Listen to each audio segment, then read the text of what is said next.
Hi there, it's the Great Griff, Adam Griffith here, with a video demonstrating how myself and my dad, John Griffiths, are able to decipher British stones which are thought to be merely bad Latin written by incapable Britons.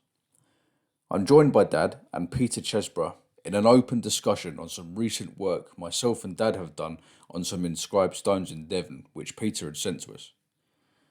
We explore how the work process has developed and taken form, which leads on to some interesting discussions, such as the existing debates on the link between the Welsh language and Latin, as well as the seemingly apparent crossover between the Druidic writing and the Kabbalistic tree of life, and much more.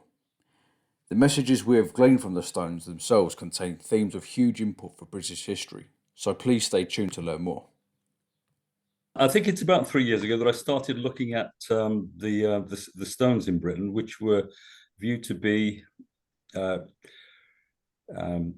Latin, Romano-British, and bad Latin at that, and not to be considered Welsh.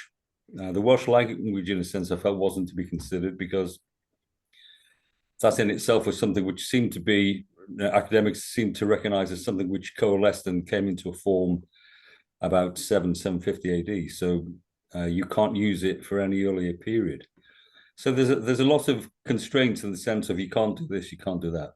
But I just took the view as, well, what if the language was in a shape, a recognizable shape at a much earlier period, and what if the stones can be read as Welsh, and is there a way of possibly doing that?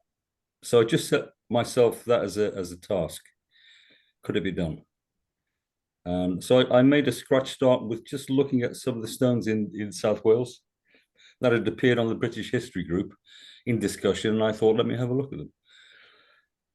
And the main, I think the main inspiration came from Ross Broadstock and his Cymlographic. I can't say that one. You got one. Heavy night last night. Hang on. Yeah. Cymlographics. Have I said that right? That's it. Got it.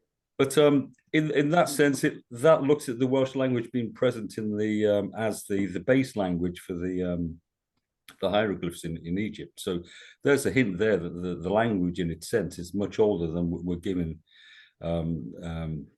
permission to in that sense. So I thought I'll give it a go. And the other thing that was fascinating was in the sense that Ross showed out how names could be broken apart to deliver a narrative. So he gave the illustration of Cleopatra, for example.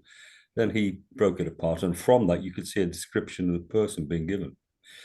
So I ran with that idea. I thought, well, what if we do get a situation where we can get a name in Wales on a Welsh stone, and can we take it apart? Can we find a narrative? So that's what drove it. Fantastic. I just wanted to add, because I've been watching Rob Shaw's video again, the Tolkien speech.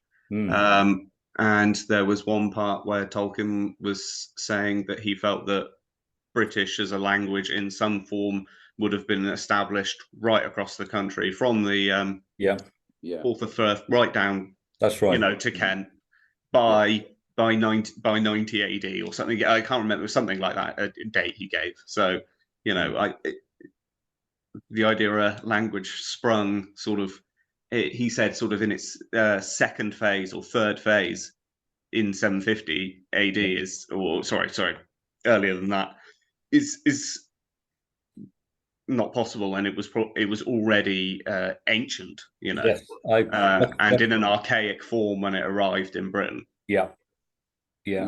I mean, the earliest I've got back to it is I've taken Iolo at his word in that sense, and others, and the Colburn and the ciphers for Colburn, and the similarity with the letters in the Etruscan. And I've used the Welsh language to read Etruscan artifacts, and I've got a date for all of them, which is about 700 BC. Oh, so that's quite a step back. Yeah. So I've got the foundation stone in Rome, and I've got it referencing the contest between the two warring princes. That's Romulus and Remus. Oh, whoa. So it's gettable, and it's about setting up the shrine as well for the people. Is that the stone that's also called the lapis niger? Yeah, that's the fellow. Yeah, that's the one. And it's still said to be the oldest worked stone, sort of still surviving in Rome. Yes, So that's the one. That's yeah, one. Fantastic. So you have to you read that one right to left. So this way round about the lines is very interesting, because it seemed to be that you take the Etruscans and you take them as, that's the direction in which you read the text. So whatever happened in Britain, it seemed to be that there seemed to be a flip over from left to right. So that's a question. When did that occur? So I carried that idea for a while, to think that, well, there may be commonality in the language, but our direction was possibly flipped over at some point. So I used to work, obviously, everything from left to right, but I had another breakthrough early in the year where I realized the lines flip right to left as well. There's an invisible line. So for 2 years I was working left to right, and I did a number of stones, and I did a number of Roman emperor coins. In the sense, if they're understood as Latin, and if the stones in Britain are understood as Latin, there may be some commonality. So I started to work across the two, especially in the sense that the Roman coins have a narrative. In a sense, we do have a narrative for the historical persons behind the coins. So if I start to break out a narrative from using Welsh and it matches the narrative we know, then obviously that's very interesting. Yes, absolutely. Yeah, and that's the case. I've done 100, and I had a conversation with Ross about this, that taking it from Julius Caesar, who isn't an emperor as such, but I started with him, and I took it right through to the last emperors before the breakup. So it's about 450. It's 500 years, and it seems to be very happy to operate right the way across that period. So that also, just to link back again to that Tolkien speech, for those who aren't in the Britain's Hidden History group and aware of this sort of thing, there's a historical link between Latin and British Welsh. They seem to be contracted in some way. That's right. And I know I was sort of reading between the lines, sort of pausing it and reading the bits that Rob wasn't reading. And there was one bit where Tolkien said that the Britons would have only found, well, I'm paraphrasing, but would only have found Latin as alien as the Goidelic Celtic, as the Q Celtic. And no more so. that definitely undermines the Celtic language theory, doesn't it? Yeah, absolutely. And it really seemed to be much that these languages are related, but at a much more archaic and ancient level, and have had a parallel evolution rather than a split off. Yeah, that may be the case. Yeah, and common sense says that what both countries have in commonality is the Trojan myth. Oh, sorry. Did a whole bunch of that, and let it set and moved on, because obviously I was looking at other stones. We went to Margam, didn't we, Adam? Together. Yes. We had a very close look at the stones. Nice. Great to see them. And it's also very good because the stones were in such condition, they're quite friable, to be able to look at them cleanly and to cast a light on them. And in some cases, you could touch the stone as well to track the letter shape if you weren't sure. It just firmed everything up, and that was a great meeting. But we came away with good information there, and then I started to have another look at the stones at that point. But I got to a stone. I think it's in Devon. It's the Drustanus stone, and it's just, I think it's 2 lines, and I worked on that, and what I got from it was a surprise, because before I did the stone, I read I read the story of Tristan and Isolde that's in the British, story libraries, as it were. And although I felt I knew the story, I didn't know every particularity of it. So I read it through. Then I went back to the stone, and then I just started working on the word lists from each of the couplings. So what I normally do is to break the letters up into groupings of 2. You have to feel for it. It can be 1, it can be 3. So you have to feel for the whole line. And if you do have a whole line, you can see where the breaks will come or might come. And I know it's not scientific, but I say I do it by feeling. Well, I've got to add at that point, Dad, that actually that's how you read cuneiform. Is it? Yeah. So really? Is that the methodology? Is it? That's the methodology for cuneiform, and it's in deciphering pictograms, much like the hieroglyphs. So this language route, right? I think we're justified in using it. I know you didn't know that at the beginning, and you intuited it. Yeah. But that's very interesting that actually this shows up that cuneiform is read in that way, and it further, links us back to that region of the world. So it's good. So that was the Drustanus stone. Is that? Stone. Yeah, I think that's outside Foy in Cornwall. Yeah, right. And I got over 20 lines from it. So from the 2 lines, I broke down and got about I think in the end I might have got to 26. It's been a few months since I've done it, and I realized I was getting definite chunks of the story, and they were very recognizable. I said, I'm getting the whole story, and I think I got 26 lines in the end. No, I've got 13 lines. I'm running ahead of myself. I've got 13 lines, and I recognized the story. I said, it's not just the name, it's the text. But I had gaps in it. Yeah. I remember going to bed and thinking and telling Mary that it's the story, but there are gaps. And then the light went on, and I thought there might be a way of getting the gaps. What if there's a reverse line? So then I jumped back into it in the morning and started to do reverse lines, and they released the missing content. So actually you read initially left to right the Latin, okay, and then you come at the first line is got with a reverse line, and then you swing back into the regular line and then a reverse line, and I got 26 lines, and they tell the story. It's a bit truncated. I got the whole story from beginning to end. Fascinating. So that really then you see these extended texts are possible just by these few letter clues. And when Mary and I went to Cyprus about a month ago, 6 weeks ago, and I just remember being online and looking at the stone again, and I came across a passage where a 3rd line had been recorded in the 1500s sometime, before the stone was damaged. There's a missing 3rd line. Right. So when I said that the story's a bit truncated, it may well be that this 3rd line may well provide what's missing. Yeah, more of that narrative. Yeah. Oh, fascinating. So I haven't gone back to it because I was poorly for a period.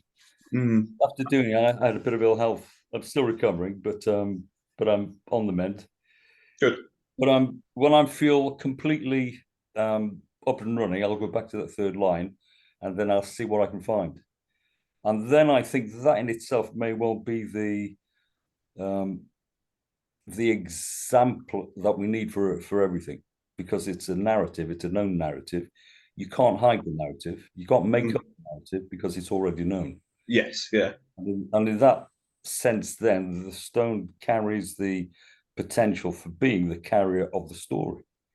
And so this then kills the idea of the story came from France to Wales. That actually the root of its origin is back in Britain. Yeah. So we can totally rethink we're often told that many of the things went out and came back in. But yes, absolutely. And we can point out to this being the great original. I think also I'm getting more and more the feeling that even talking about the West Country and Brittany as two separate kingdoms. No. No, there's a numerous of examples of kings and saints who are involved heavily in both parts. That's right. That's throughout right. their life, and South Wales as well. Yeah. So again, this is where, I mean, I'm not a historian as such, so I've got a vague sense of history, like anybody coming through the system. You have a vague sense of a narrative as given. But obviously, in the last 10 years, I'm much more aware of the work that's been done to, look behind what might actually have been there, in the variety of writers that have looked at this. So I'm now beginning to understand that what was British culture spread into northern France as well. Absolutely. Yeah.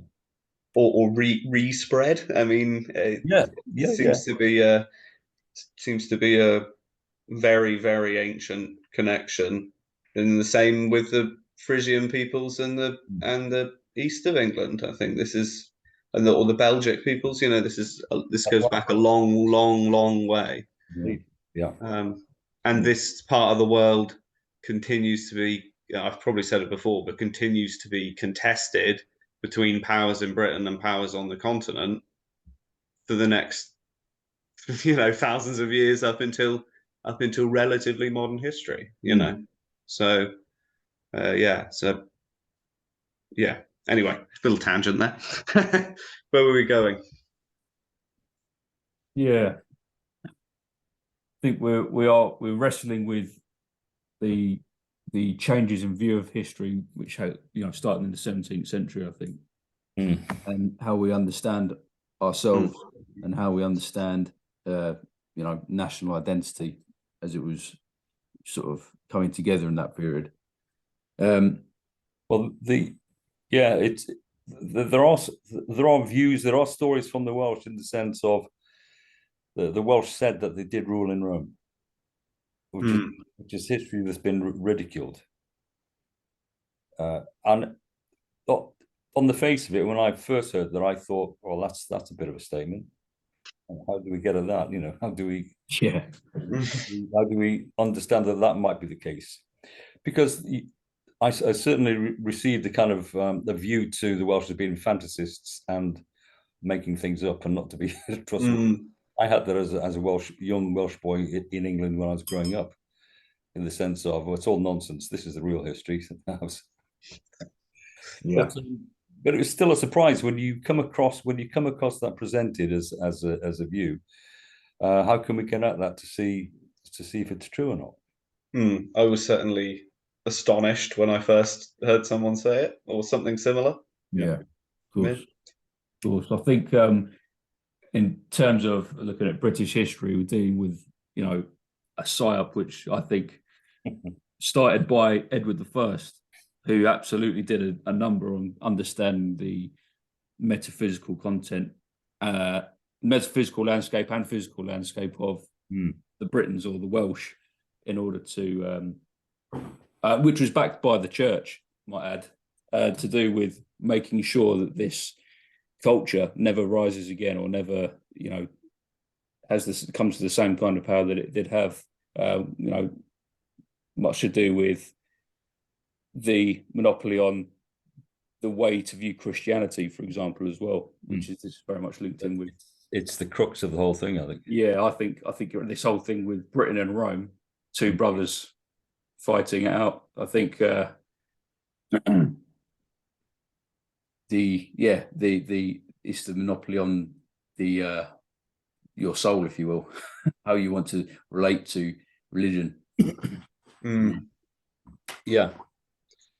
To jump ahead of the crux is either was Christ crucified and died and resurrected, or did Christ survive and come back and teach?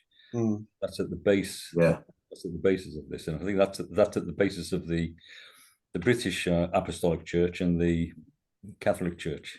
Then that's at the root of it. So if we look at the stones, we might begin to get the narrative that's remembered in the stones. Absolutely. As you know, in some cases, what's the word I'm looking for?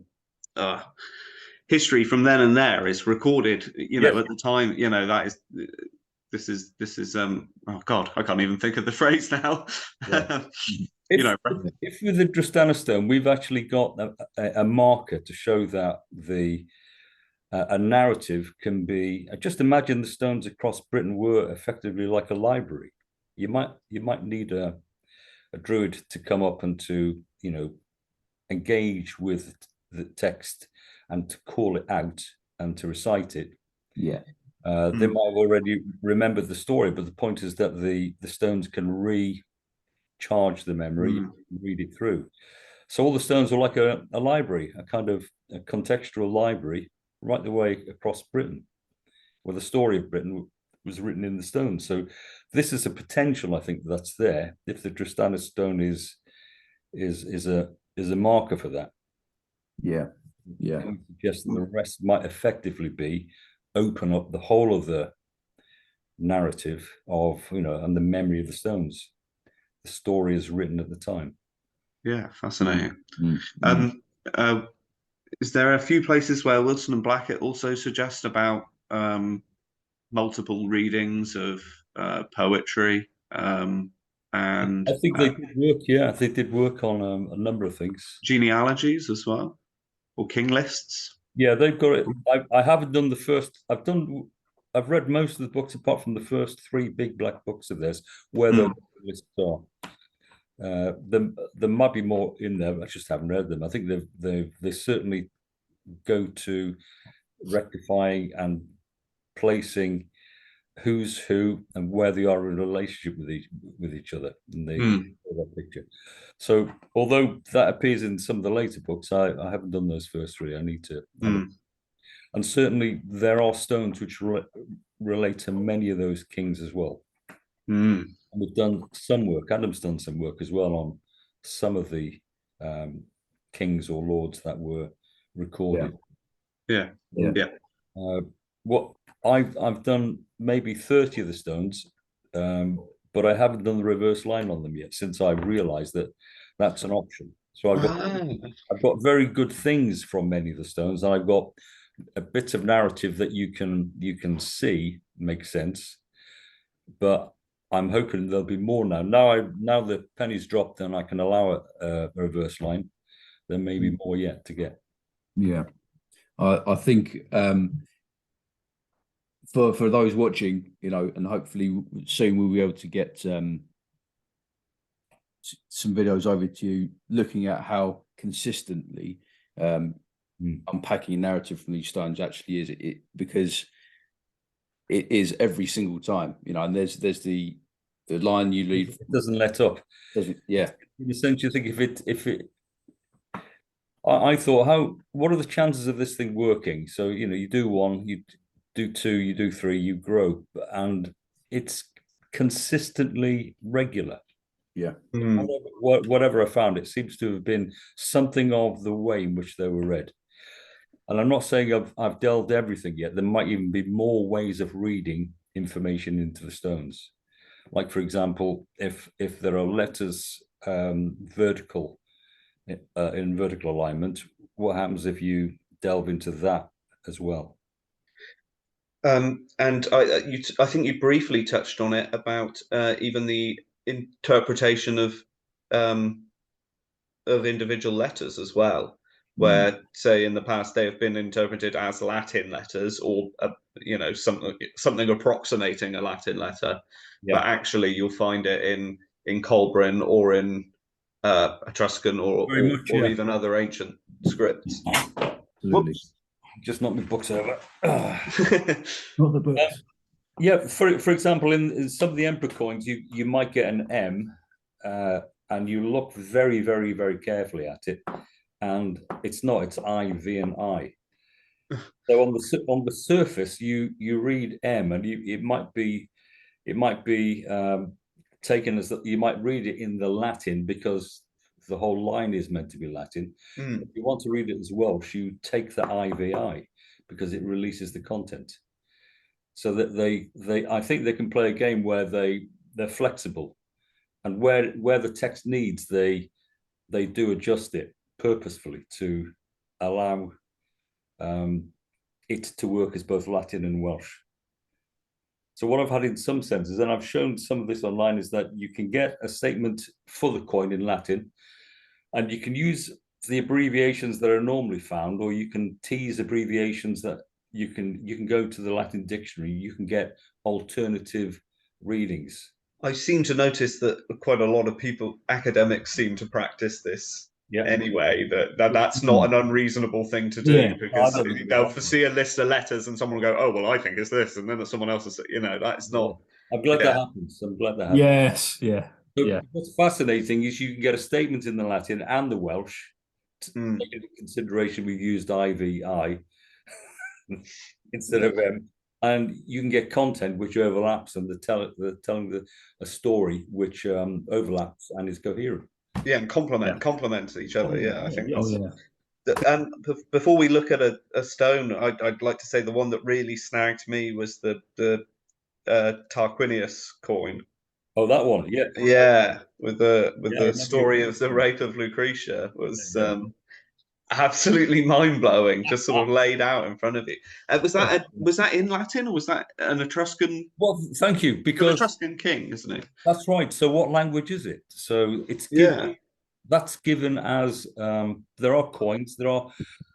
So I found coins that are struck. They're artifacts. They're unchangeable. You can get the letters from those. Others I've found in illustrations, which might be constructed as a later date. So the question is, I think that the Tarquin one, for example, came from an illustration. It's an open question. Is that Etruscan or is that Latin? So I've taken coins which are recognizably Etruscan, and I've got some of the illustrations, and I've tried it as Latin both ways and as Welsh. And so it all seems to work. So it's a puzzle. Yeah. Is it working? And this is not something which is unheard of in ancient writings about there being wordplay, multiple meanings, multiple readings, and it basically the sort of people you get to design inscriptions are the sort of people who think about these sort of things and understand the power of writing. Very much, absolutely. I think very similar things happen to the examples of Welsh writings, and I've seen biblical writings. There are codes. Absolutely. It seems to be, well, that's the same. Using the same way of thinking or constructing. So that's fascinating.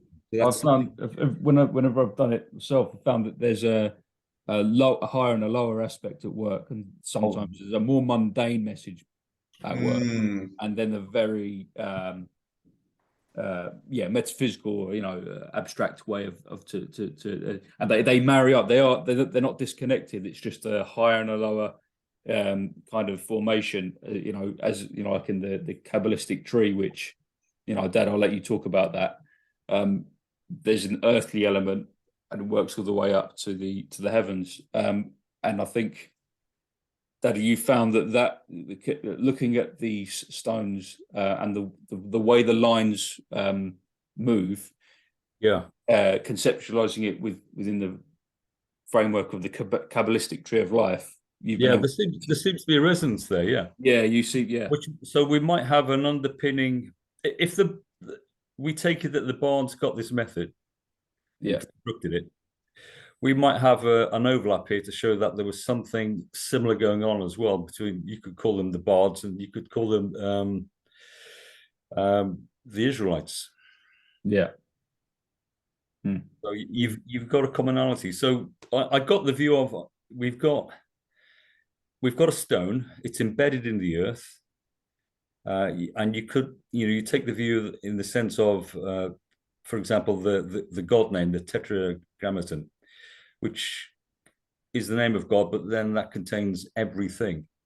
And I just thought, we have a letter source, and then we have this universe unfolding out from it. So that's interesting. But then I got, okay, so we've got a name on a stone. The name in itself is like the power to unfold all of the content for that story. So we might have a line or 2 or 3 lines. And then we've got that, and it can unfold. So it's been conceptualized. It's been written specifically to contain all the permutations. That can open out and unfold. And that is rooted right down on the ground. So at the bottom of the tree, it's malchut.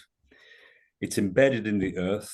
It's rooted. So it comes from the heavens, as it were, and it goes through this oscillating journey. We read it from, and we can read it down. We can read it in a swing. So we go left to right, right to left, left to right, right to left, left to right, right to left, and then it roots in the ground.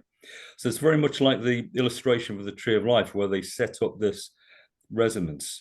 And that this kind of pattern may be an artifact to show that there is a link between Druids and you could say Israelites in the sense of from that group of people, or Judeans, we got the Kabbalah, which is the esoteric part of biblical knowledge. So there seems to be a crossover there, cultural crossover.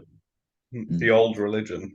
Yeah. Yes, the old religion. Yeah. Preserved in maybe 2 slightly different traditions, but yes, but still very remarkably well preserved. Yes. Yeah.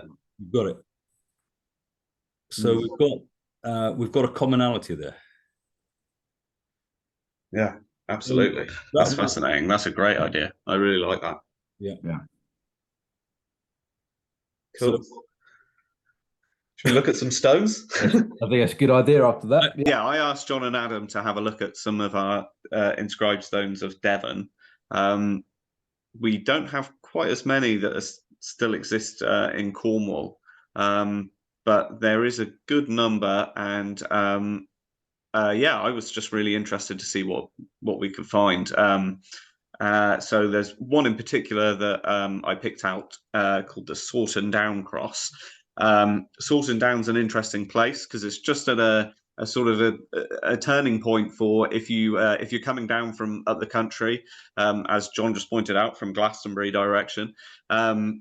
You can go down the west side of the moor and get to Plymouth. Obviously, the Tamar is a super highway of trade, especially at Plymouth. It's always been a very important port town. Or you can continue down into Cornwall. So it's an important place for travellers, definitely for trade as well, and moving armies as well. I would suspect you don't want to be going over the moor, so this is an important place.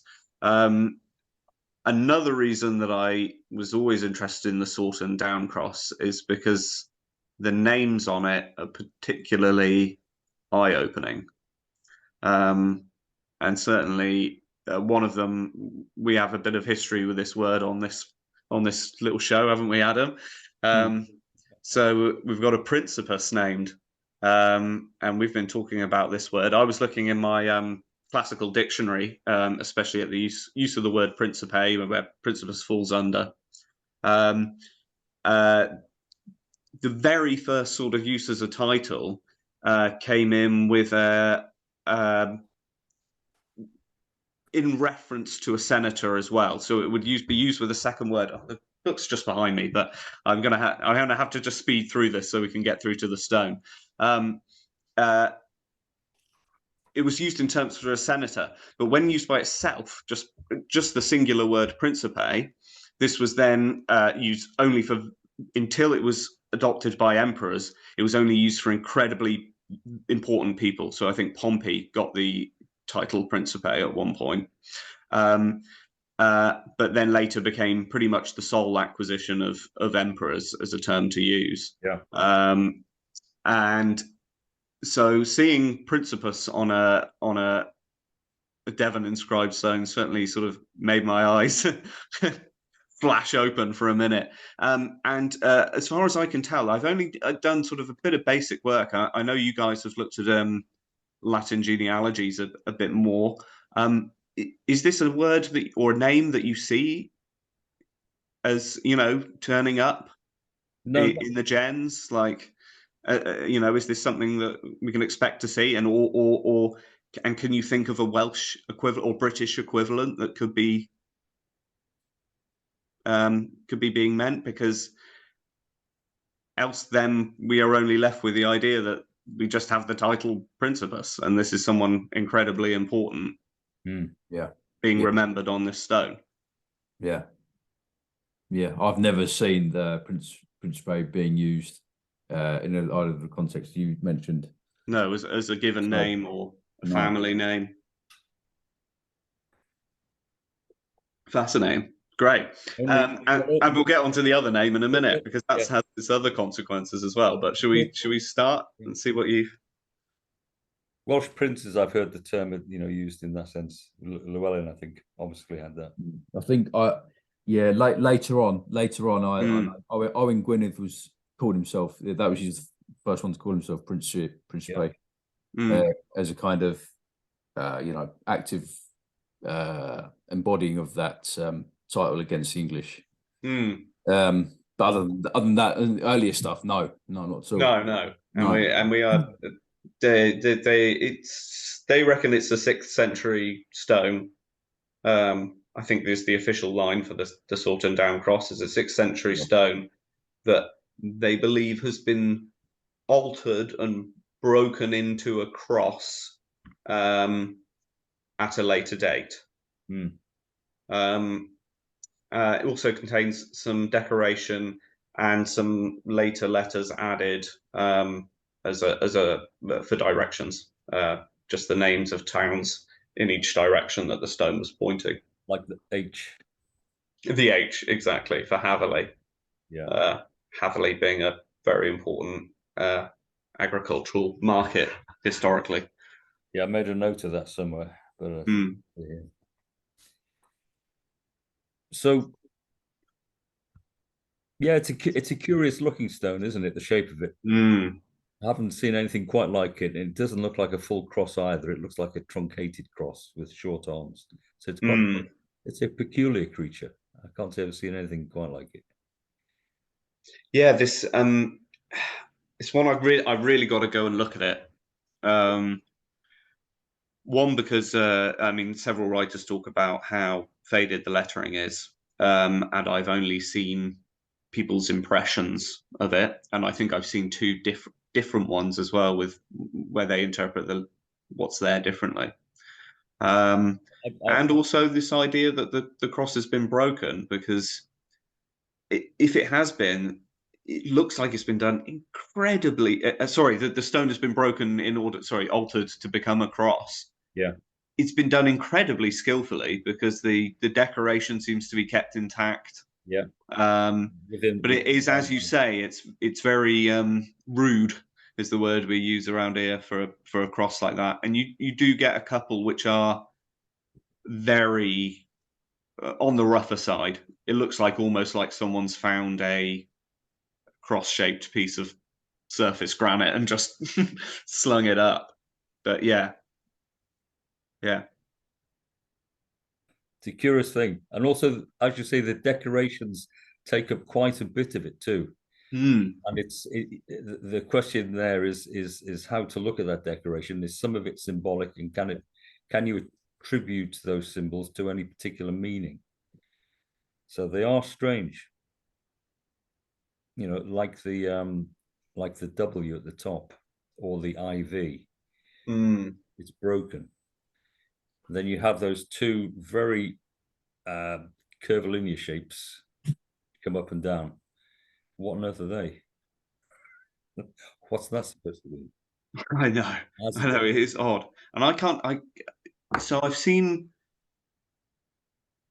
So in more like wheel cross style, you obviously sometimes get these Latin lines, sometimes parallel in sort of curved shapes and things, but I can't think of anything especially of that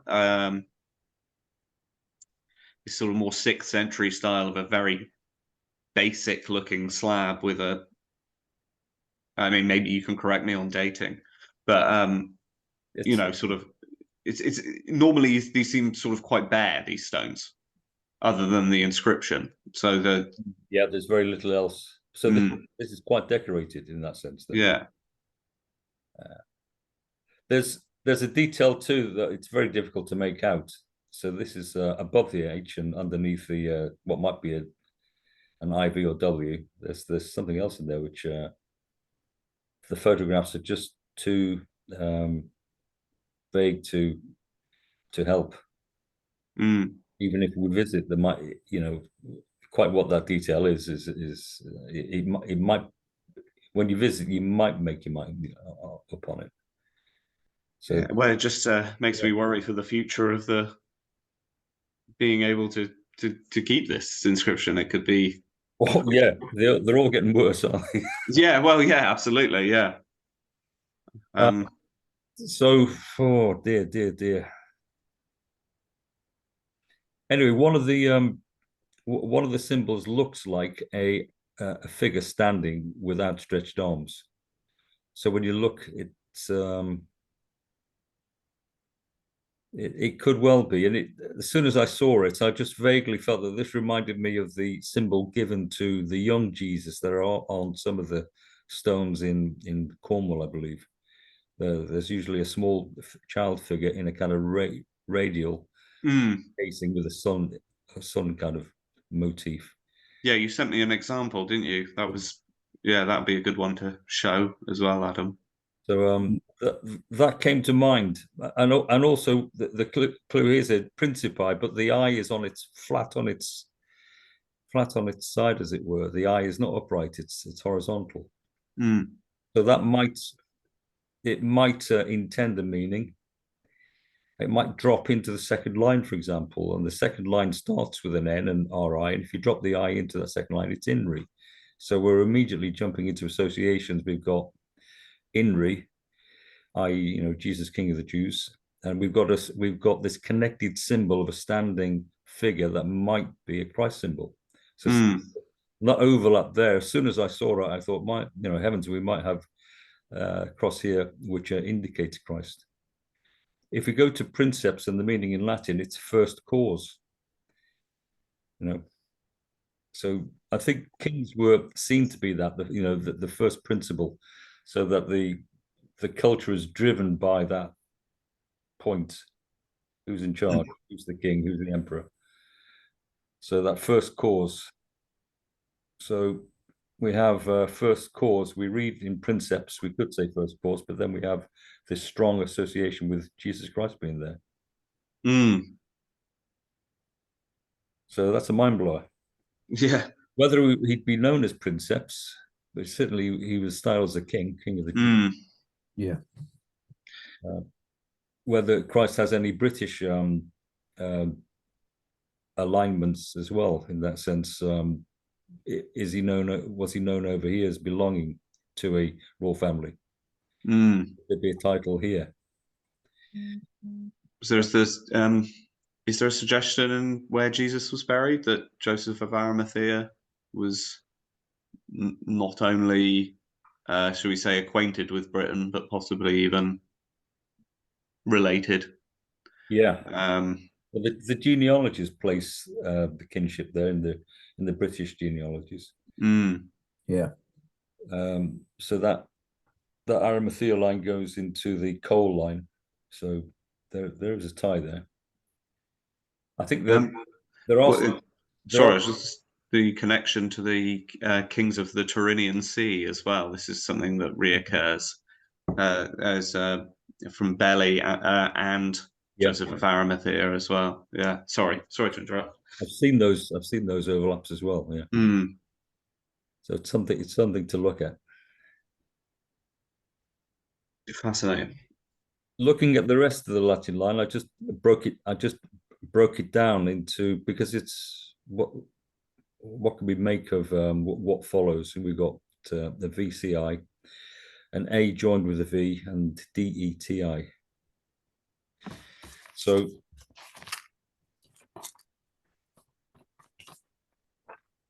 I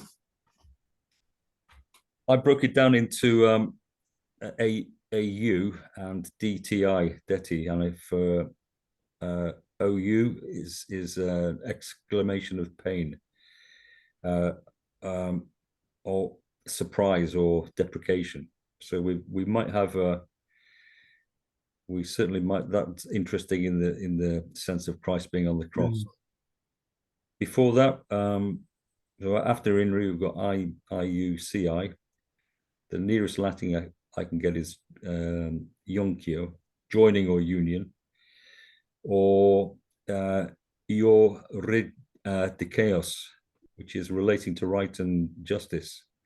So they're interesting selections of words that are or on offer, and deti is to hold fast.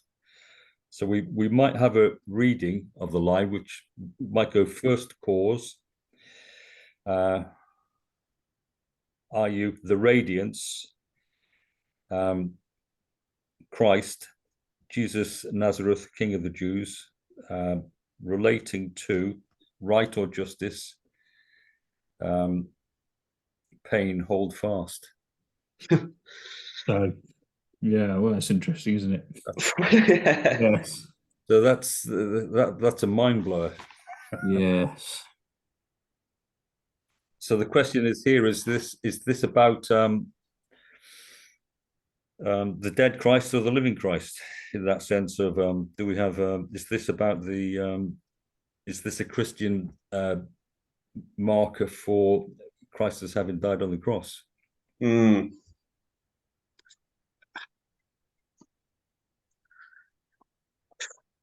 That is quite a message that's spelled out and quite a clear. Yeah, yeah. It's not hard to find. There are very few options. Latin dictionary. There aren't many to select from it, so you get there very quickly. But if we overlap and then look at it as Welsh, I think I've got this written down somewhere. I did a regular line first, and then I did a reverse line, and then opened up using the same figures. Now the difficulties here is how to read this, because there are it's 3 lines. So it's how to read it is the problem. Do we go right the way through reading it, left to right, all the way across, second line and third line? Do we read it as one whole thing in that direction? And do we do the reverse line that way? That's the work I've done to begin with. And it does release content, but it might not be the right way to read it. We might have to, and this is what I said to you when we spoke, Peter, there might be another way of reading it. So we might take the top line, do a reverse and regular, drop to the second line, do a reverse and regular, drop to the third line, do a reverse and regular. And that might change the order of the content. The content's there. Yeah, of course. Yeah, it's just the order in which you unfold it and lay it out might be better. Of course, yeah, absolutely. I can see that. Yeah, I just need time to do that. Yeah. The other things I'm doing, because I'm not normally up a DIY ladder. So I'll get to this, and I will try that as a variation, as a way that it might be read. But just taking it as what it is at face value and taking it running from through the 3 lines as a piece, back. This is what I've got. Okay, so the first reverse line, I get diligent. He that declareth a cause, the highway a saviour, amazement a number, Christ to grant a perfect work of virtue.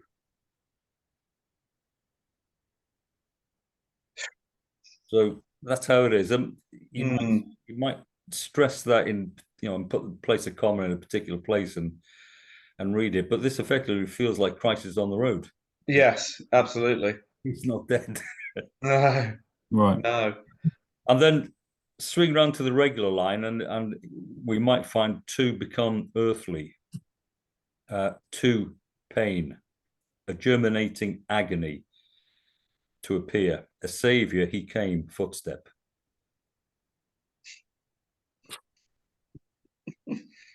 So there we go. Yeah. We drop into the reverse line again, and we get speech to praise. Behold there to heal, to astonish. Christ to glorify. A stock of a tree to permit an extremity. I think that's a reference to the cross. To the regular line. Setting a price to deny. A kiss, a seal, a secret mystery. To grow late or draw towards the evening. Salvation, blessed thou. Yeah, it's a bit more difficult to tease away what that might mean, but the idea of Judas comes into mind, and the agreement that was made with between him and Christ. And dropping into the final reverse line is incessant, to bore or pierce through. Behold there a saviour, insensible, crumpled, hurt. Christ to purge, to grant a perfect work of virtue.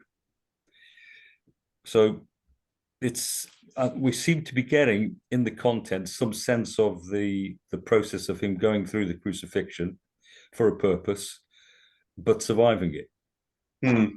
Absolutely. Right. Which is what Wilson and Blackett put as their view, in the sense of Christ was survived the cross and came to Britain and continued his work. Absolutely, and I don't think they're alone as well. I think there are other people working from. I know there's certainly. I was hearing someone talking about Iona and links to Christ and his later family after the crucifixion. There, I think even from a purely the most reductionist point of view, why not having a stone which is 6th century, or from a part of Britain where from a time in Britain where it's Christianized, that records Christ's journey to Britain in a part of the country which still has myths, legends, stories about Jesus visiting the country. These just might be a lot more older stories than we give them credit for, and that's just from a purely reductionist. You still come up against that. It's not as if it's coming from absolute nowhere. That this is still something that is talked about today. And we've mentioned it in a previous video. I think I talked about a couple of the local churches which have artwork depicting Jesus, normally as a child, but So the content is there. We recognize it. It may be that if I adopt another reading pattern, it may fall into focus even better. So that's another exercise to do. But it's on the way. But we certainly seem to get a sense of he's on the road and he's continuing. The other thing was that I took, although I wasn't sure about when I first came across the stone, was this reading as Avdeti or Audentius. I think I can't find it now, but the other impression that I saw of that cross, it didn't have the T in it. So there is obviously a difference of opinion to what is actually on the cross. So it's worth look. I would like to get out there. I think in all cases, going to the stones as they are and double checking everything for what. Absolutely. What actually is there is really important. All sides of the stone, if you can possibly do that. Because I've certainly found representations and drawings of stones, and I've seen photographs of the same things, and sometimes the drawings are different to the photographs. Yeah, I've always found facsimiles are consistently unreliable and consistently unreliable. Yeah, I've also seen, for example, the text as bad Latin jigged to be proper, with then the addition of the text to make it legible as Latin and presented. This is what was meant to be said. Yeah. If we go that route, we lose this overlap of it being Latin, a Latin and Welsh system. Yeah. Which can operate together. Absolutely. The reason why it's bad Latin is because it's good Welsh, in the sense of it'll operate as Welsh. And there's enough of it. You can see it enough for you to make the Latin out, and then to have access to the Welsh narrative or language content that's there. So getting really being clear about what you see, and getting that clear first up, really important.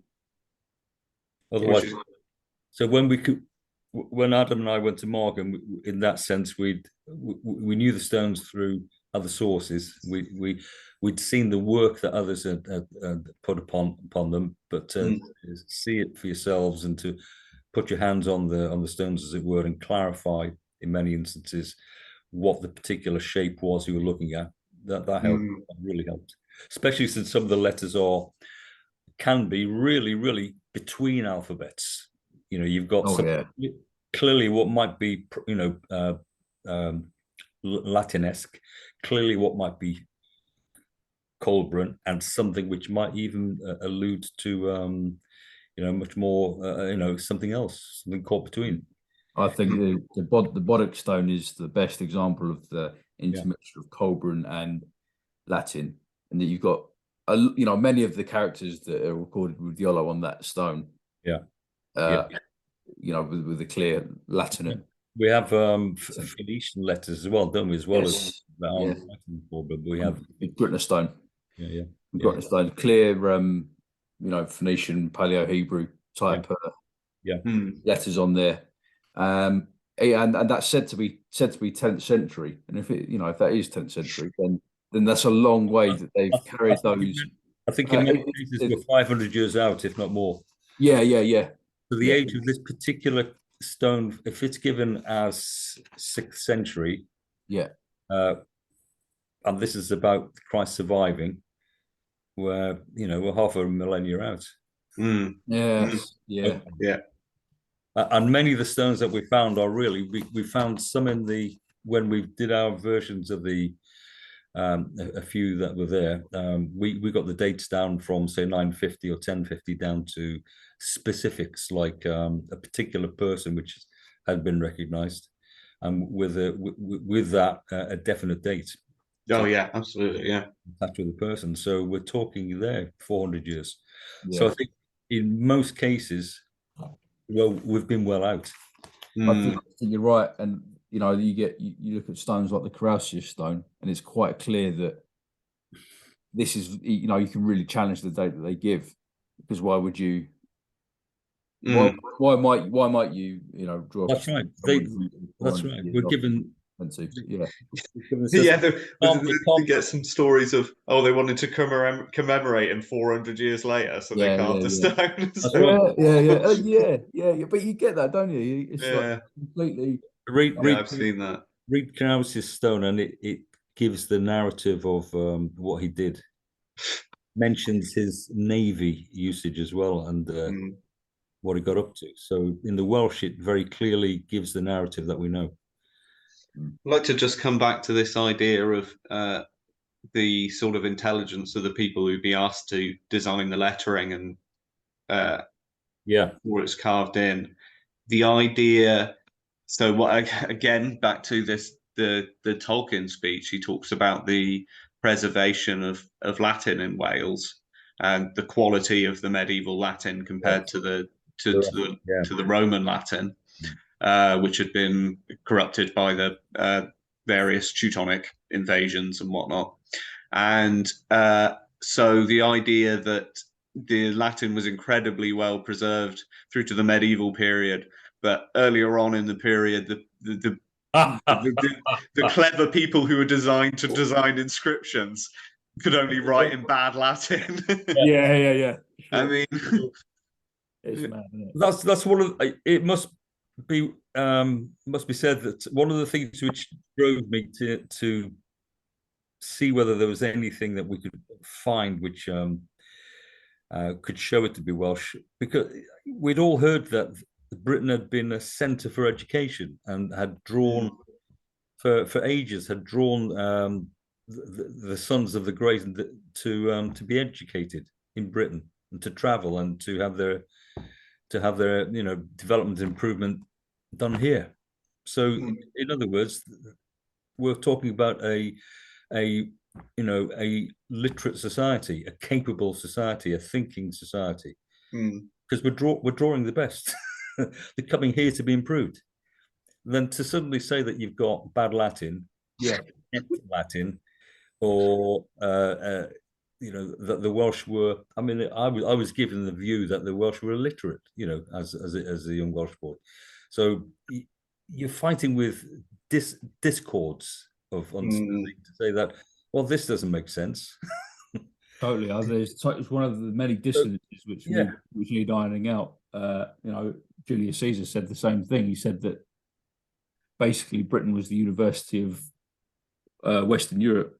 Yeah, I think there were two polarities. I think there was Greece and I think there was Britain. Yeah. And if you trained as a Druid, you didn't train anywhere else but Britain, and specifically Anglesey. Yeah. Now we're talking home now. No, yeah, that's right. Yeah. So that's one of to have that recorded, and then to have stupid people living in mud huts who can only write in bad Latin. Yeah. It's it's one of the many things that need ironing out. Yeah, absolutely. Yeah. But it's hundreds of years of it. Oh yeah, I'm sure it is. Yeah. Was that the Lustleigh? Was that the Lustleigh one? That's that right? Yeah. So this is in Lustleigh in East Devon. Okay. So we're not far from Totnes. Okay. And Lustleigh Church is very interesting because it's still within its original land. You can see the oval shape or boat-shaped cemetery that it sits in. And this is something me and Adam were talking about. I really want to bring up because it really reminds me of Wilson and Blackett. Is that despite Lustleigh's awareness of the ancient basis of this church, they have the stone inside, which is great, for preservation. It's strapped to a wall. Unfortunately, I've read a couple of reports of people visiting where they get, just like I believe it was at Nevern, where the folded chairs were stacked up against the stone at the back, and it was literally like I was reading. Yeah, and and we were saying it was, but it's only say since the 70s moved from there, and as you were saying, John, it was actually part of the doorstep, wasn't it, with the message sort of inscription facing upwards, and you would step on it as go into the church. Love the idea of standing on that message before you stepped into the space. Oh, all right. I thought that's a nice idea. I like that. So I can see the sense of wanting to preserve it longer and removing it. That makes sense, even if you do stack seats against it. Well, I mean, I'm just glad at least they knew it was a stone and it was actually placed that way up, because I can think of a couple of examples where they've been placed upside down. And I've seen stones above the door in some churches. Step or a lintel. Interesting. You step into the space underneath it. Sometimes you get the idea that it might have been a special stone in the ground and it was moved inside for safety and made part of the fabric of the building. But it must have been quite a bit of a job to make it the fabric of the building. Especially without breaking. It's the problem with long hard stones is they are brittle, basically, and they will snap at the end quite happily. But the church sites in Britain have definitely gone under layers and layers and layers of restoration and renovation. There was, and sometimes with the thought of preservation of interesting pieces of stonework and things like that, but often not. and especially with the Reformation, a lot of things just went under, and are completely lost. And I think I was saying to Adam the other day that I think 60s fireplaces in certain houses. Oh yeah, to say us can't be living with that. Yeah. Do you want to have a go at the stone then, Adam? Let's have it. Right. Okay. So I've deciphered the stone. I've done a preliminary reading of it. I've done the left to right and the right to left, and it does seem to give a bit a Christian message, which is interesting. So if we read from right to left, we get da tud ok, the da tud da tuadok. And if we break that apart, like I was saying, reading some of the abbreviate the words, we've got da at the beginning, with this playfully ambiguous, looks like Colburn A superimposition with a cross. So I've taken that as a da at the beginning, seeing as the name given for the stone is for someone called David. So I've seen that as gone along with that. And you can also take the image, and I'll put the image up. It looks a little to me like a fish as well, with this. This oh, what the A shape? Sorry. Yeah, the A. Yeah. No, I see that. Yeah. See what I mean? Yeah. So I've taken that DNA, and then actually it's got with an extra one with the cross as well, which can be taken for Crocio, welcome, or Christ. Yeah. So I've got because that is good. So good, welcome, Christ. So kind of a uplifting, welcome kind of image there, and then tuid, which is earth. Earth can be interpreted, planet Earth or soil, land, and then ok to harrow, so land to harrow, which got a good sort of follows on. Definitely. So, but talking about what I was saying earlier with the the above and below sort of message, to harrow could to be me in a practical way, harrow the land, but also we're talking about the harrowing of hell. It was also absolutely, yeah. So there's that sort of Christian motif there, and then it's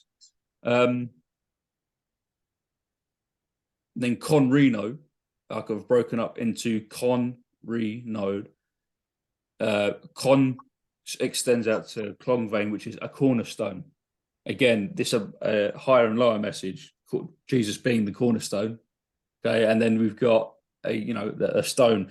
Re and node translates to a lord, to mark. So pretty happy with that. It's a cornerstone with a lord to mark. And then we go right to left. I haven't managed to find anything for the Conreno part, but actually if I read it from just the Conreno from left to right, it goes to Rife, a Jew, a father. To Rife could mean to make it. It means to make abundant. So there's this sense of like a widespread patriarch. Yeah, absolutely. Yeah, absolutely. To Rife, a Jew, a father. That's it strikes me as being a Christian message there. Absolutely. Yeah. So and I know that he's had another reading, and we've not we've been able to extract similar sentiments out of different readings, which is interesting, isn't it? Absolutely, yeah. Yeah.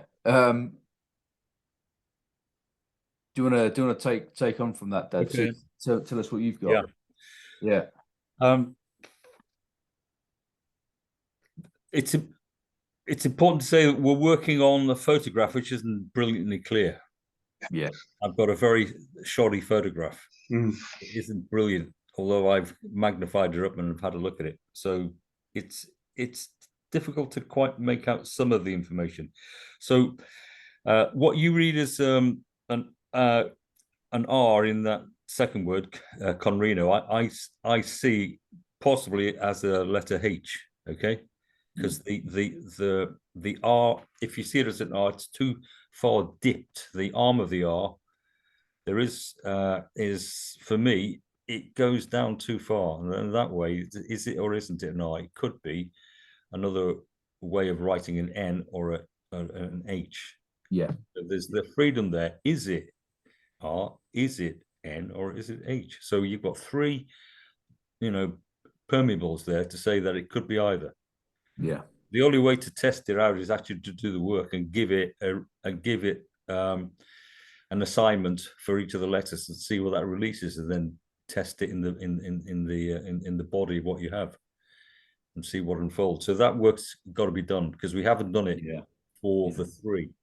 I think it's been traditionally read as Conhinoki. That's right. That's right. So the common view is H. That's right. I look at the letters and I can see after the O, I see the ghost of a letter G underneath the O. This is where I'd need to go and look more carefully, or even touch the stone to see whether that G is there.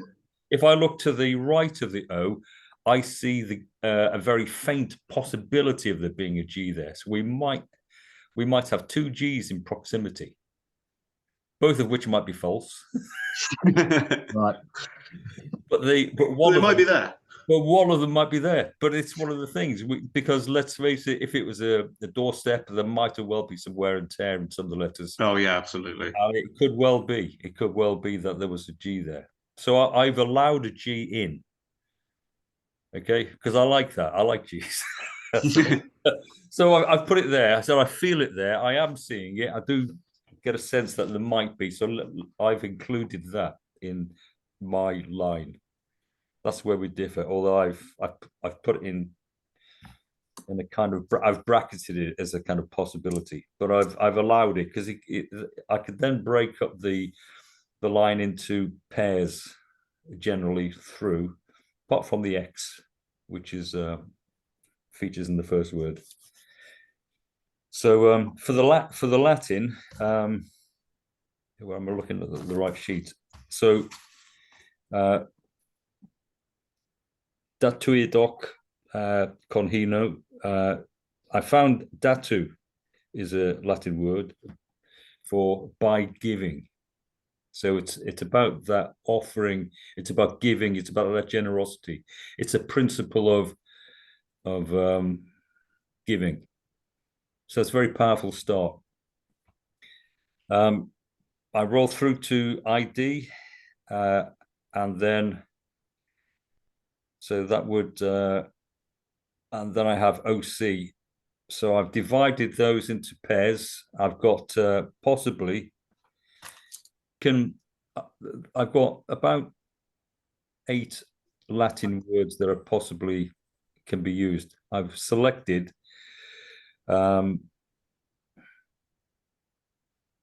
need my glasses. Iden or ided, ID, I think it is. My writing's not the best here. For that reason or on that account. For OC, I could go to OC and coincidentally I could run into the next word because there's a CO there and I get OCO. Decided I can get OCO from just the OC. There aren't many words in the Latin dictionary on offer. The OCO is there, even with the first OC, because the choice isn't massive. So it saves me using CO for another use. But I've got Taharo. OCO is Taharo. So we're back on that term, which is interesting. If I go to co, I've stretched it to con because again that releases to lead, conduco, or with. Con is with or together. So I think with or together might well be it. And then hino, I can get hinio from the Latin, which is to from this place. Or is that hink? Yeah, hink. I've got hin. Sorry, I've got hin for hink from this place. I've got hin, which gives me hinio to way.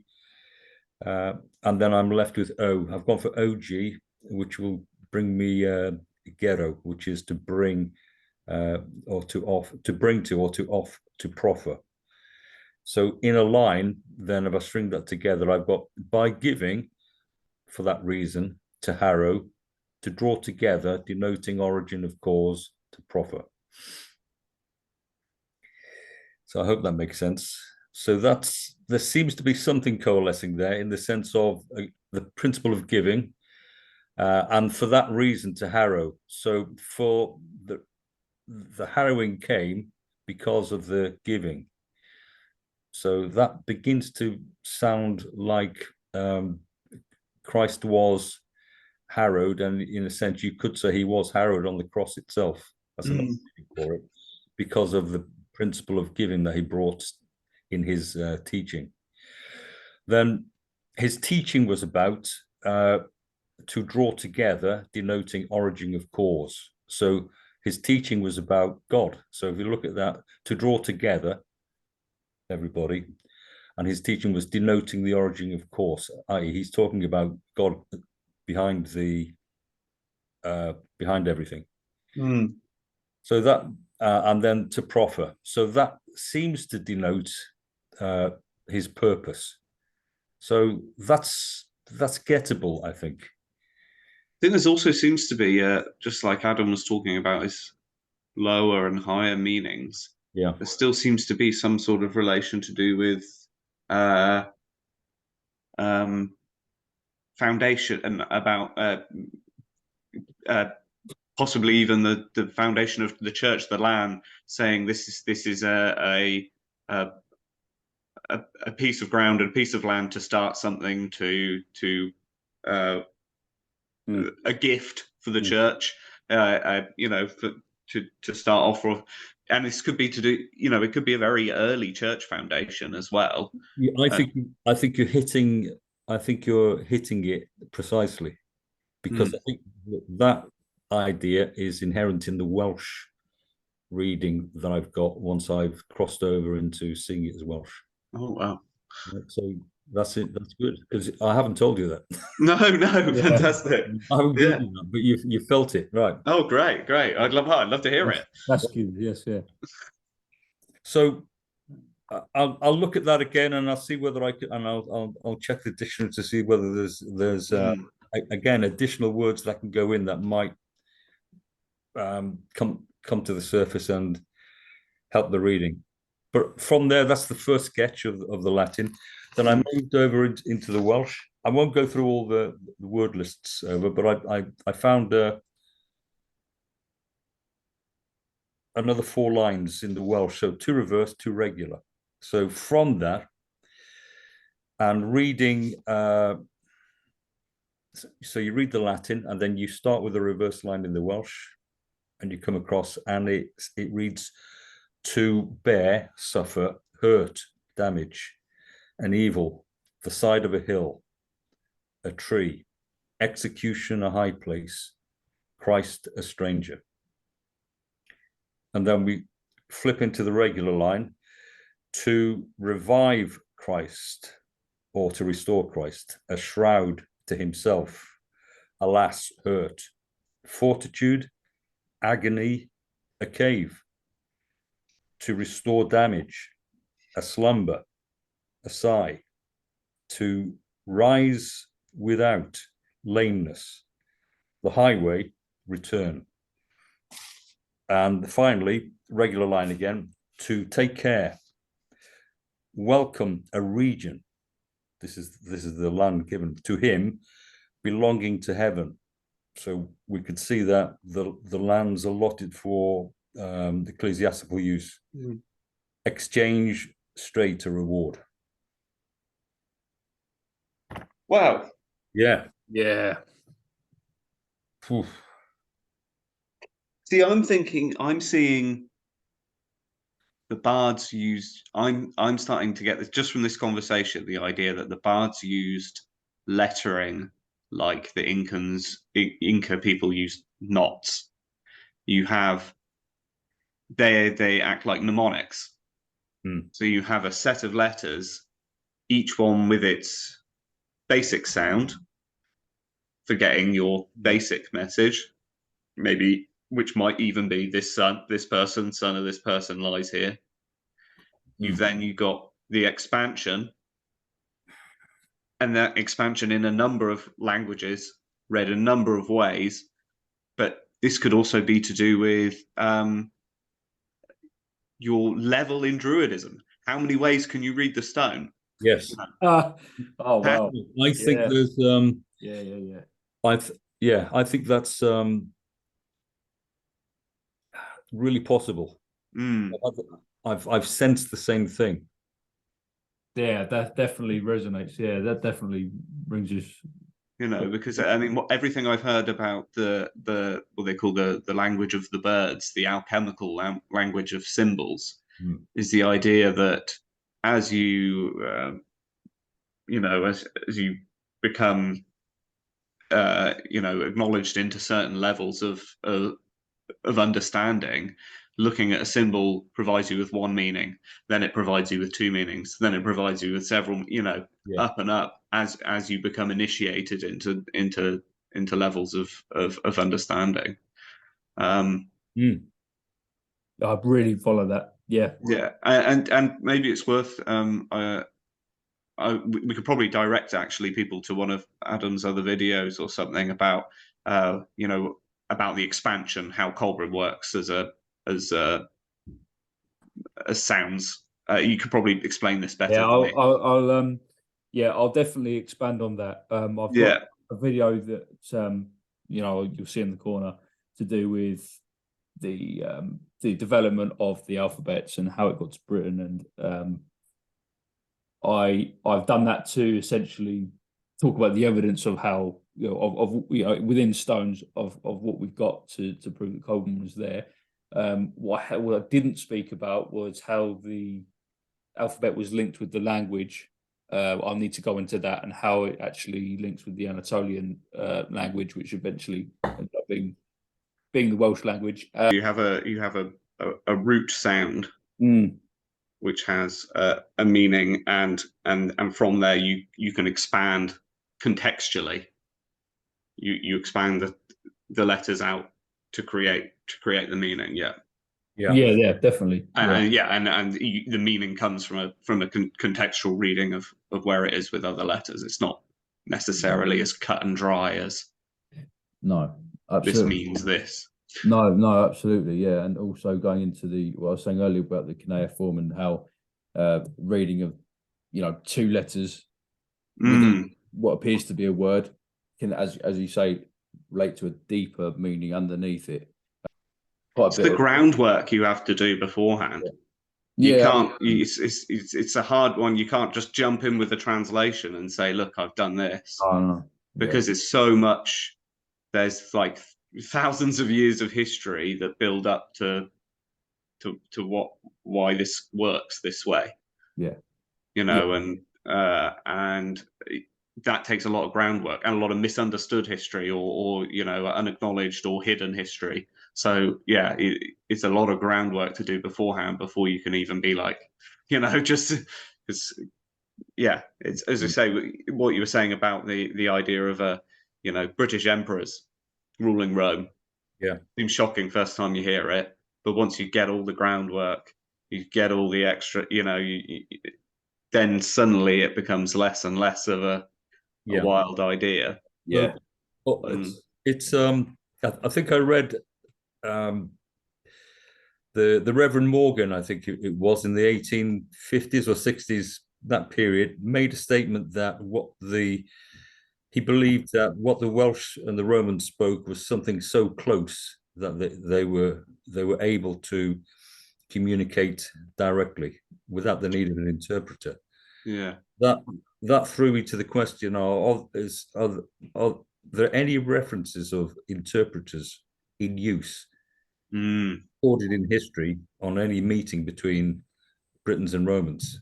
And for example, we have the particular story of Caradoc in Rome, whose speech is recorded by is it Seneca, I think. Or is it Tacitus? I think it's Seneca. Oh, I'm not sure now. One of the two. Yeah. We can find out which. Yeah. But we know the speech because it was recorded.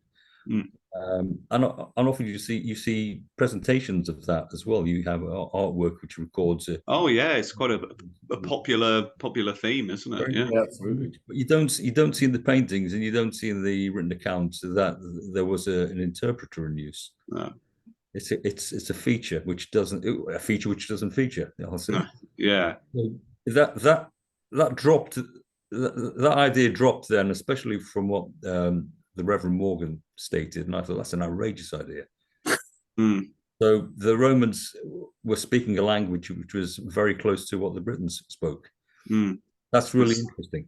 It seems to be what Tolkien was suggesting as well. Yeah, that's right. Not even suggesting, frankly, and I mean he's quite open about it, and you know.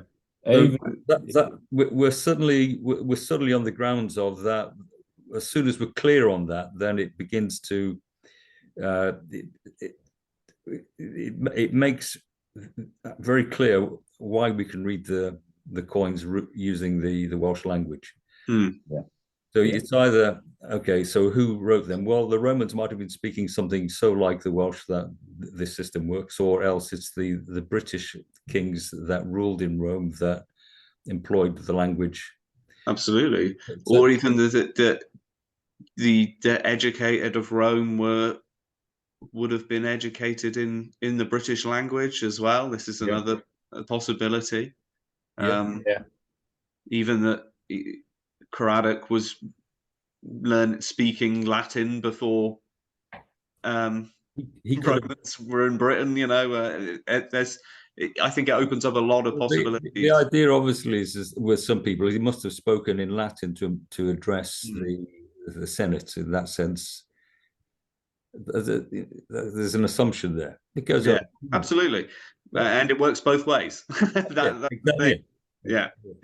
It works both ways. You can't just use that as an excuse one way and not the other way. Absolutely. That's right.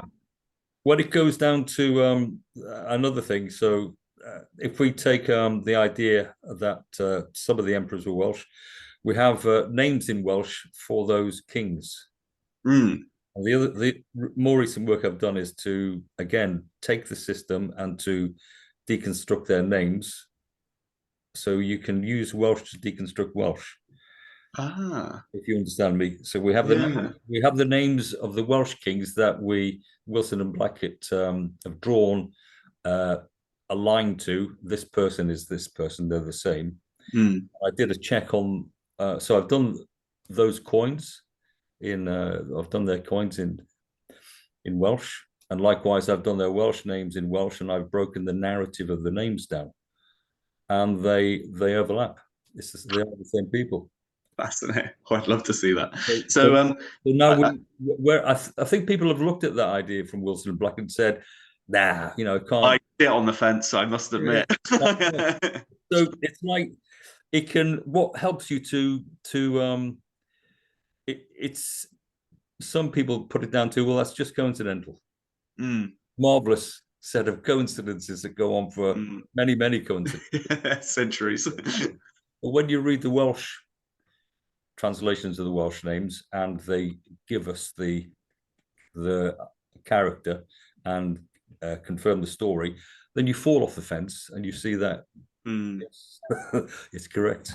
So I think I think me and Adam together have only touched briefly on this before. So this is something that Wilson Blackett called, was it the astonishing parallel? That's right. And it's 2 or 3 2 centuries of where British king names and regnal lengths are remarkably similar to the Roman emperors of the time. About 19 or 20 figures, Yeah. Now, what for me has always been the most fascinating aspect is when you come towards the end of this list. Then mainstream history and Wilson and Blackett zip together. And you have people who are undoubtedly the same person as the character from Welsh history. There we go, and the Roman emperor, when we get Parrhasius, and of course Magnus Maximus, obviously being the big one. Yeah. You know, it's that's always been the most compelling and most fascinating part, is that suddenly they come together. They do, yeah. And it's then, I don't know. There's, a brilliant piece of work, and everyone should look at it. It's fascinating. I say I sit on the fence, but that's just purely because I don't know what to do with it. It's almost too big for me. Well, yeah. I mean, one of my tutors at college when I was young said to me, "Don't take anybody's word for it. No. Work it out for yourself." So I took on what Wilson and Black had said, and that's just so gobsmacking. Okay, well, I've got to test the viability of it.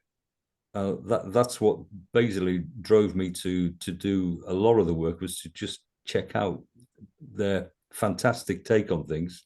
And I've got to say that I've got to, on the main part, fall down with them and say I agree with what they say. Everything they say, I've found verification for, in the most part. Don't agree with everything, but for the most part, yeah, I go with it. Yeah. So the example of the Roman emperors there, that I sat on the front for a long time. Yeah. I said, let me see whether this has got bones in it. So I think over the last year I've clarified that for myself, and I'll be putting that work forward at some point. Yeah, fascinating, brilliant. What I've tried to do for a while is I used to disbelieve everything and then believe it if I've got the evidence. Now what I do is I believe everything, and then it slowly gets filtered out over the course of sometimes milliseconds, and then it gets rejected. Sometimes it's hours, days, months, years, whatever. But that's the way and you know what, I find it a much more productive way of thinking. Just allow everything in. Allow everything in. Take it around. Make much more interesting connections. Prop up. It's and you still throw things against your bullshit meter. Like, don't get me wrong. Like, it's healthy to be think like that. But I think to be open-minded in that way is definitely be far more productive for me as a way of thinking. Very much, yeah. Yeah, well said. I call it what if. Yeah, absolutely. Allow my what if. Let me double check this. Let's see whether it can be. Yeah. So I know there's a chap who he wants to bring sort of alternative history called he's called George Howard from the Cosmic Tusk. He wants to bring people from the alternate history groups and scientists together, especially when talking about cosmic impacts and things. And he calls rather than words like pseudo archaeologists or pseudo history, he says speculators, and I think that's a really good term for it. The people who are not constrained by the sort of academic rigor or not even rigor, sometimes just bias, straight up bias, and are allowed to speculate with things. I think that's really interesting. And as Carl puts it, when you've got an absence of evidence, it doesn't mean you have to take a reductionist point of view. They get really fed up when they find something old and they say, "Oh, well, this is the oldest one of these," and you think, "Well, no, that shows that someone can create something to that level. That shows a history of production. You haven't got the oldest one. You've got the oldest example of it." I really don't like that reductionist point of view. It really sort of sticks in my craw sometimes. And yeah, absolutely. I was going to talk a bit more about stone preservation as well. Good idea. Recently, obviously, it's great that Lustleigh stone is inside the church, but it's a shame that the chairs get stacked up against it, and hopefully that isn't something that happens regularly. But unfortunately, recently in Cornwall, the Mindscurfa stone, which or the writing stone or inscribed stone, essentially what it means, was vandalized. Someone took a shovel to the outside of it. It looks like they tried to dig it up badly or something like that, and then in the end just poured petrol on top of it and set fire to it. I saw that. Yeah. And it's absolutely just, considering that these are already some of our most undervalued monuments. You know, these are probably some of the earliest Christian monuments in the country, if not the world. That, you know, in the country, definitely. Yeah, it's sad to see. You know, it would be great just to move some of them inside. I would, yeah, I would tend to. I think we've got enough technical wherewithal to make good copies. Oh yeah, great idea as well. Yeah. Say, for example, I mean, I like everything in place. You know, I tend to view that there's a contract between where it is and why it's there. That is, absolutely, being there with the object in the place and in the surrounds is really important. Because you can tune in and you can feel things that otherwise you wouldn't get. So it's really, really important. You could put a kind of weather cover over some of the books. It's like putting a small building over it, say in glass, and then you could access it and come and go as you need. Or if we do remove them, a really good replica ought to be placed. Yeah. So I don't think, as far as I know, none of our stones in Devon are in their original location. There's 3 as well that come to mind straight away, which are the 3 in the Vicarage Garden, which have come from fairly close by, but none of them they weren't placed in the Vicarage Garden originally. But also it means they're in a private place as well. This is the other issue: is they can be viewed. You can make an appointment, and the vicar's lovely and very helpful staff as well that work with the church. But it would be great if they were more publicly displayed as well. But there is apparently discussion about moving these stones, so that is something that could happen in future. So that would be nice to see, especially with such a concentrate. You know, for some churches, that's a collection of stones. Yeah. That's something for people to come and see. You know, and the fact that I didn't even know they were there. Yeah, right. And I went to school in that town, and you know, that's yeah. Yeah, with you. It's just another example of our undervalued history. I mean, even if you go to the British Museum, there aren't a lot of stones there. You might think that across the country there might have been the opportunity here and there to actually save a stone and set it into a museum and then with its story put. There doesn't seem to be any regard. I just get the feeling, even when I go around the British Museum, there isn't really a caring regard for the stones. Because looking at the few that are on show, on occasion you get a stone that's well lit. On occasion, you might have some instruction about what this might be and how to view it. You might get some of that, but very often they're in a dark corner, even turned away. Out of consideration. The main lighting and the main direction is put on other objects and artifacts, and they're almost walked past. There is really a special sense of viewing these for what they are. Yeah, I'm surprised by that. Now that I've recognised that these things are important. Even with the dates of, say, 5th, 6th century, if you had I can't help but feel that in other countries, if you had a 5th, 6th century Christian monument, it would be incredibly highly valued. For its antiquity and, you know, what it represents. And I think it's quite remarkable that they are, you know, ignored and forgotten and sidelined. Or even redated. This is the other thing. Oh no, it can't even be 6th century. It must be a 9th century because it's Anglo, you know, it's an Anglo-Saxon cross or no.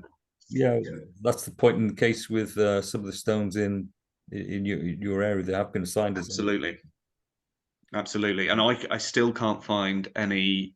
I've been looking for Anglo-Saxon stones with similar styles, and I can't find an example of where someone has morphologically, you know, identified a link with that, or or the assumption has been because of its Christian, or its clear Christian message as well, because that's so we were talking about the Sourton Down cross. I think that's in Sourton. It's at Sourton village itself. I think the Oxo cross. Oxo, yeah, yeah. So it has a very small wheel cross in the top design, and then the letters OXO down the side, and it's sometimes known as the Saxon cross.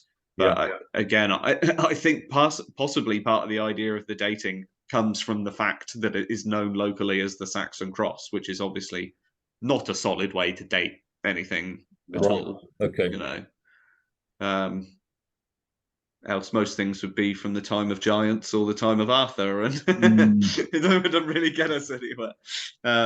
Sometimes useful to know, but sometimes not. So, but yeah, so yeah, in Devon, our British church has not been so well investigated as it has been in Cornwall, despite the fact that the border of the Tamar would not have been where it was at the time these monuments were placed. And this comes from, you know, Cornish nationalism or, you know, Cornish heritage. There is investigation. I don't want to say that it doesn't happen, but it's not. It doesn't seem. Unfortunately, it doesn't seem to be the same level, and possibly that could be just because not as much has survived this side of the Tamar. We don't quite have the same level of place name information that's survived in Cornwall with the survival of the language. And this, you know, it's just like we see with Wales. And what Tolkien was saying in his speech is that we're looking at, it's the languages that are the important part. It's the languages that define the people. You know, race doesn't really help. It doesn't help you understand anything, but the language can illuminate what's going on. Yeah. And that's, you know, and that's certainly the case with these coins and these stones, you know, and it's not just one language. And the idea, again, that point is so important when we're considering the link between Welsh and Latin. If the languages have that closeness, then we can start to look at British origins, and then we can come back to Troy, and everything again falls into place as it seems to do. Yeah. Yes. Yeah. Yeah. I think it's worth talking about the possibility of Latin being a kind of exclusive judicial language, which might not have been spoken on the ground as much as another type of language which was there before, which might have sounded something like Welsh. What do you think to that? Oh, well, I've certainly heard it said of Latin that some of the earliest forms of ancient Latin lack. It has, even in that form, has a very technical. I know I'm not a linguist, so I don't know. I can't attest to this. This is only what I've heard other people say. But the ancient Latin has a very technical form to it. It seems constructed in order to serve a certain purpose. Yeah. So then it would make sense that what people were talking is not what written Latin looks like. Yeah. And this is so often the case with language. You know, the people who are writing are going, I don't think I should include that. You know, that's not proper. I want to keep it like this. You know, and that it does have, and actually the way people communicate is very different to what comes across in written documents, and but would have been incredibly important to people with oral learning.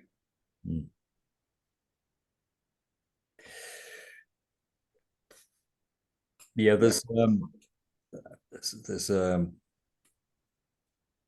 observation I made, and which I said to Paul Challenger in a conversation I had with a little while back, and I can't quite get at it. My memory's gone, but it was to do with the Latin and the Welsh. So the Latin is very concentrated in the identification of the role of the person. So in that sense, it's to do with the office. Yeah. Whereas if you switch over into Welsh, then you get the story narrative. So what very much to do with like an official operation identification. It might be in law, or illegal like sort of, like a legal construction. And so it's tied in with, in that sense, then with a legal construction, then you get with that the story of the person within that office. It's a remarkably elegant way to do it, isn't it? Imagine if you know, for a headstone, for instance, I mean, not only can you say, look, this is who this person was, like, as in their name and their father's name, which is obviously the most important things for designating people at the time. But then also, just in that very basic identification, you can then have something so much more important to who they were and their deeds and their actions. And the miracle is that both are contained. Exactly, both are contained in one thing. You don't have to write a bloody essay on the stone. The mentality to conceive of that and to execute it. Wow. Yeah, these people were very bright.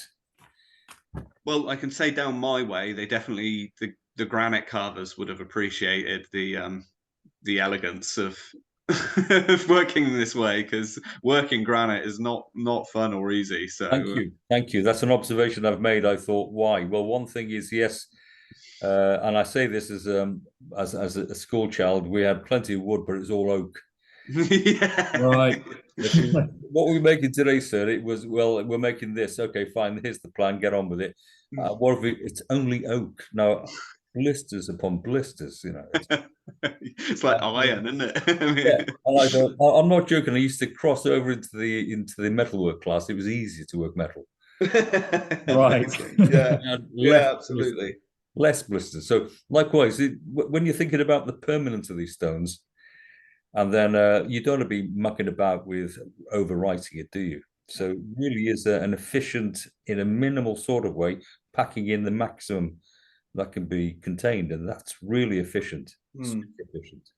Absolutely. Yeah. Because if you break your stone, especially and something I can attest to with granite, if you knock out a big lump of quartz, that will easily completely ruin your letter. If you're trying to put a very specific sign in as well. So and you don't want to start all over again, because even one thing I've noticed actually is about the selection of the stone as well.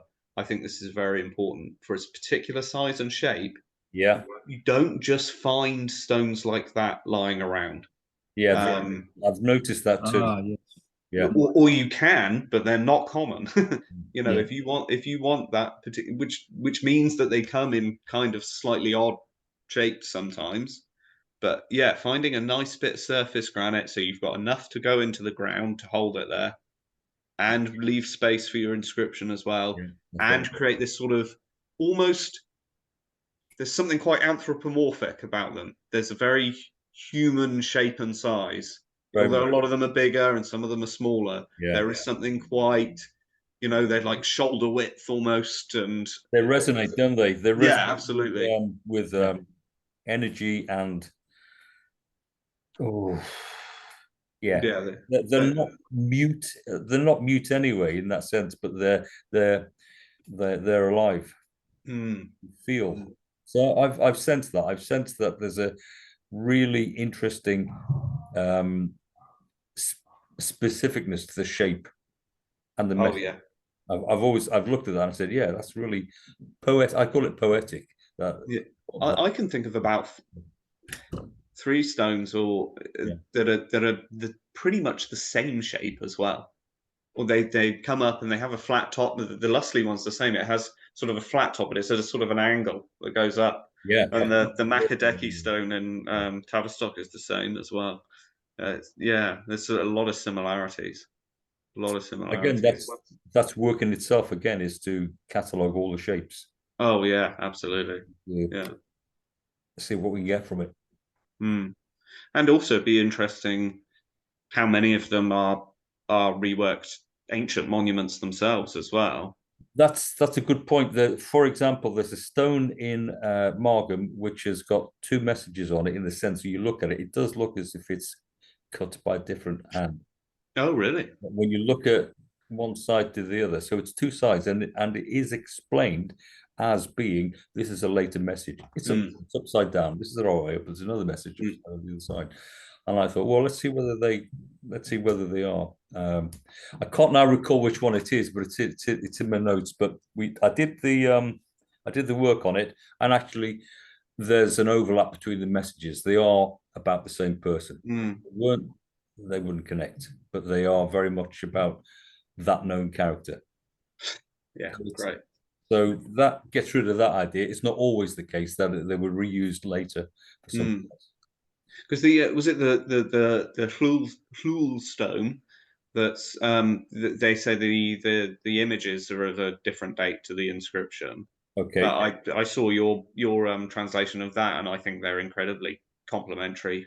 The images and the meaning. When I agree with you. They make sense together.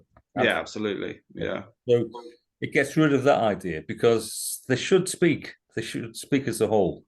And it's interesting in that case that we do have such a strong pictorial set of messages there.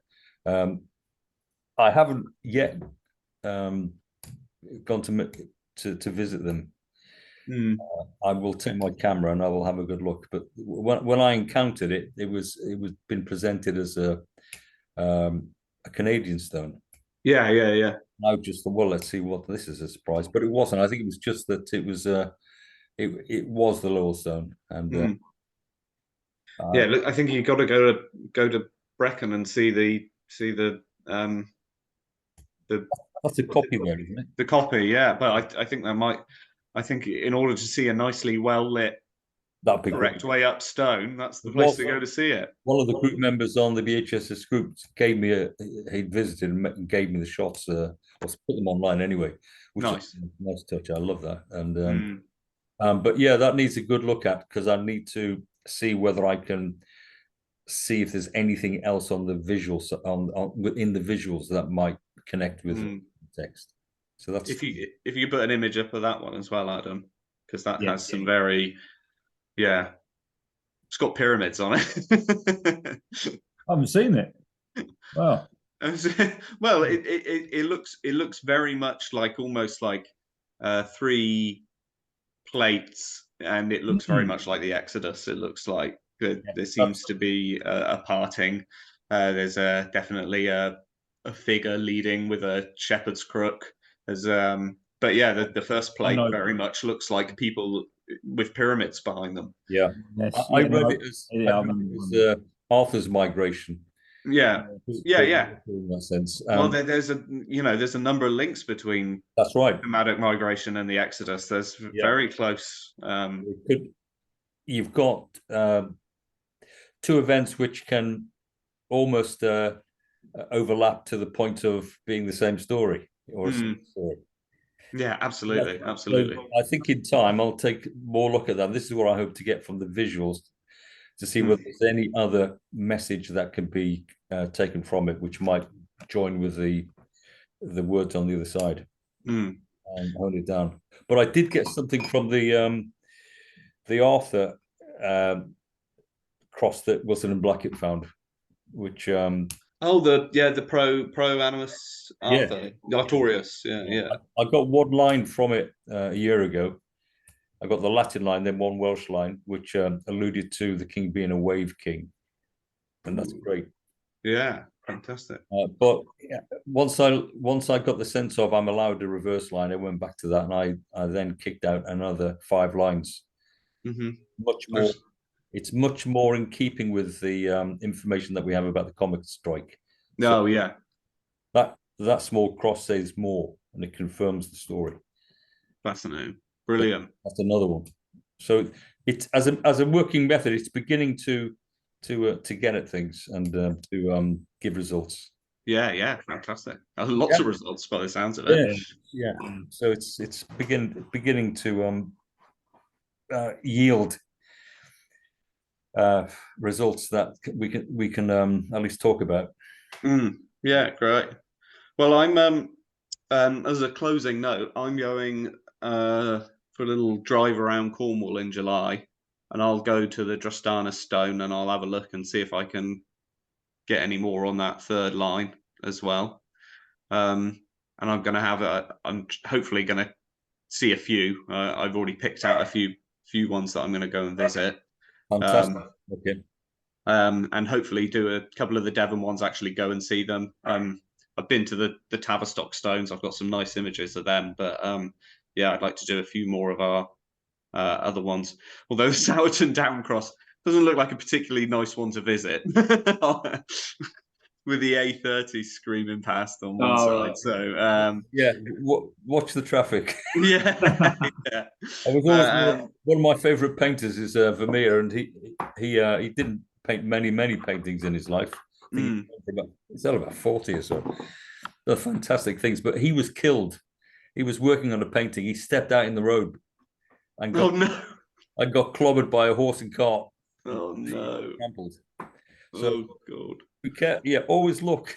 Yeah. Always look green cross code. Always look left and right. Right, I need to go and see what my dog's making a fuss about. It's lovely to speak to both of you, and I'd really like to do it again. That was absolutely fantastic. And I would like to say to our viewers as well that one of the reasons that I really wanted to start doing this sort of thing and doing these with Adams is because I saw a conversation with Adam and John and Ross, and I thought, God, I want to be sat in that room. I've got so many bloody questions I want to ask. So this, that's one of the reasons I'm here. So I really appreciate that, guys. Thank you. It's been great to get all the ideas cooking between the three of us. I've certainly seen fresh things in the conversation. That's been great. Other people will get that too. Yeah, great stuff. Yeah, it's been a fantastic show, and I think it's not failed to deliver, is it? So thank you, everyone. Yeah, thanks, Adam, as well. All right, no problem. Take care. Take care. And I will just say quickly that I will put follow up together on the Bronze Age mining as well. I've got some new LiDAR data, which is very compelling. So maybe we could do a little short one or something, Adam. Just having a quick look at that. All right. Sounds good. All right. Great. Cheers, guys. Take care. I'll go and rescue the dog.